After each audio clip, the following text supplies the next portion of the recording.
Even though the cloud cover certainly built up throughout the course of the day, we ended the weekend on a mild note with highs back in the lower 70s, lower in the middle 70s in fact. We'll break down those numbers in just a second. But this is how we've been looking throughout much of the evening from Indigo Sky just outside of Seneca, Missouri. Plenty of clouds up top throughout the day, but we've kept this view dry. That's going to try and change as rain chances start to pick up overnight. As far as temperatures go, we trended warmer compared to the other day. After upper 40s yesterday morning and mid 60s yesterday afternoon, it was lower in the middle 40s this morning before we topped back out around 74 at Joplin Regional. Everybody else in the lower and the middle 70s. That was a good warm up despite clouds on the increase after sunrise this morning and what looked like light rain on the radar for some during the day. The thing is, though, that rain got gobbled up by a lot of dry air that was still at the surface, so none of this made it down to the ground. But within the past course of the evening so far, this second batch of rain and even some thunderstorms, this is working with a lot more moisture in the lower levels, so all this developing rain and thunderstorms, a couple of them that we've been seeing throughout this evening so far, that's having a better time making it down to the ground.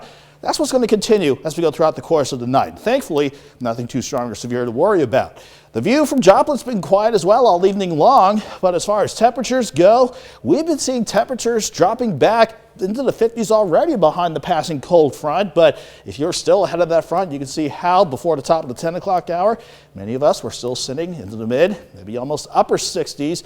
But these numbers are set to drop all across the board as that northerly breeze, even though it's light, it's just enough oomph to kick temperatures down quite a bit as we go into tomorrow. So not only looking at the wide view of the Skywatch Storm Tracker do we have this cold front to deal with and this upper level low passing across Minnesota. You see that upper low in the Gulf of Alaska? That's another one that'll push another front our way by midweek and leave us kind of chilly by the time it really kicks into gear by the middle of the latter part of this week. The future track, here's how it wants to look as we go throughout the course of the night. It's not going to look exactly like this, but it's got the right idea and what I'm thinking in my head.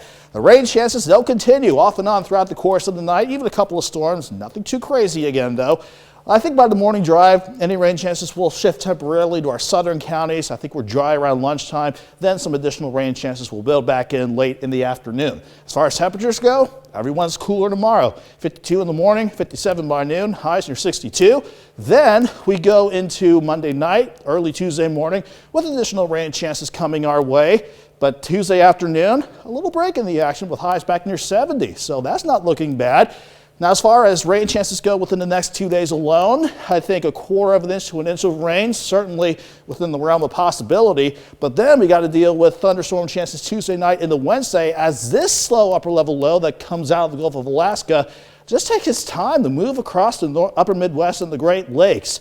This will not provide much in the way of any wintry precip like the future track showing off east, but you can see how that jet stream is really wanting to dig south. So that is setting us up for a chilly end of the week ahead of us.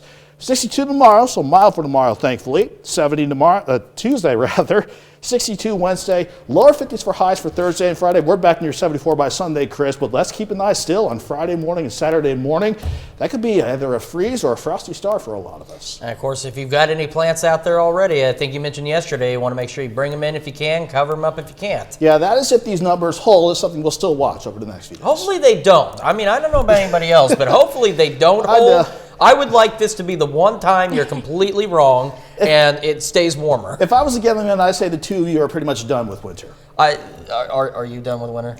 Yes. Yeah, okay. We're then I'll do what I can over the next few days. Please do. Nick, thank you so much. Turning to